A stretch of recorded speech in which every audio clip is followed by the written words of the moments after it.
Olá, meu nome é Tassiane, eu tenho 20 anos e eu sou graduanda em Letras pela Universidade Tecnológica Federal do Paraná. Hoje eu vou estar falando a respeito de problemas argumentativos que a gente pode acabar colocando nos nossos textos. Muitas das vezes a gente nem sabe que esses problemas eles existem, logo a gente não sabe que a gente está fazendo, né? Outras vezes, em outros casos, a gente de fato sabe que o problema existe, a gente sabe que de fato isso está acontecendo no nosso texto, mas a gente não sabe como corrigir esse problema. Para começar a falar sobre argumentos, a gente precisa entender o que são argumentos.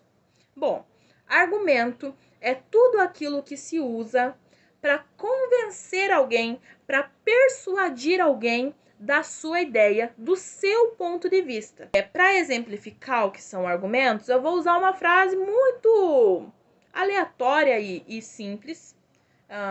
Maria, não saia na chuva porque você vai se molhar.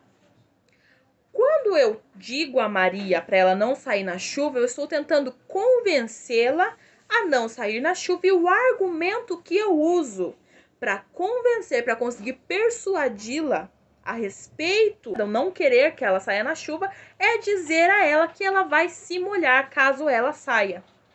Agora vamos aos problemas. O primeiro problema que a gente pode estar citando aqui é o problema da totalidade indeterminada. O que esse problema quer dizer? O que é? Quando é uma totalidade indeterminada? Quando a gente escreve o nosso texto generalizando termos.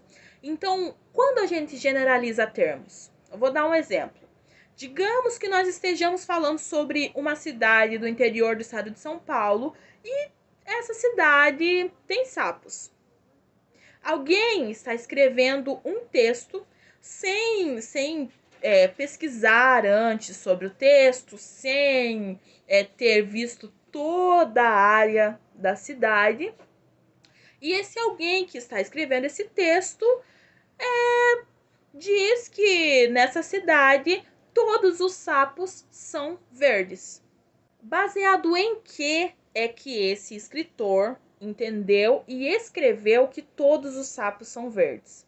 É nesse ponto que nós precisamos tomar cuidado, porque nem todos os sapos dessa cidade podem de fato ser verdes.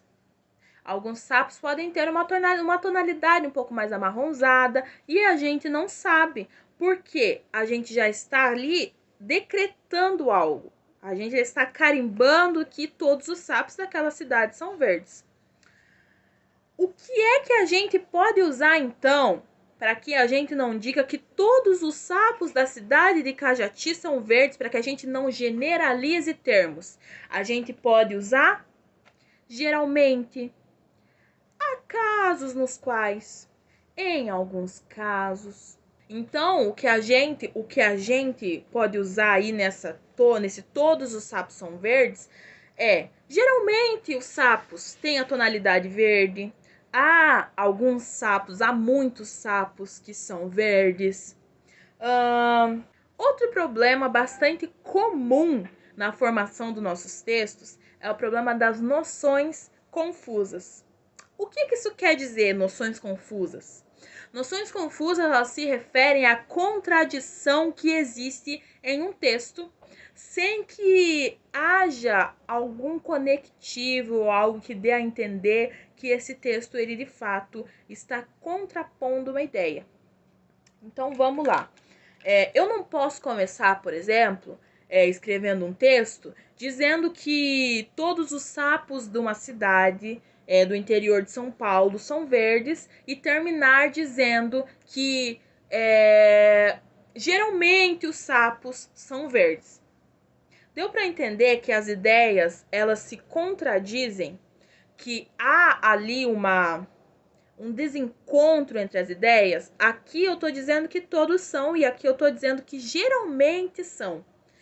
Esse é o tipo de erro que a gente tem que se atentar a não cometer nos nossos textos. E como é que a gente não comete esses erros nos nossos textos? Simples, a gente lê os nossos textos. A gente lê com atenção e a gente lê pensando que nós somos alguém que não sabe sobre o assunto que está sendo escrito. Então a gente lê e relê e aí a gente consegue identificar as nossas noções confusas e também as nossas totalidades indeterminadas. Bom, gente, era esse assunto que eu queria abordar. Eu espero muito ter ajudado vocês. Sucesso nas argumentações futuras e até mais!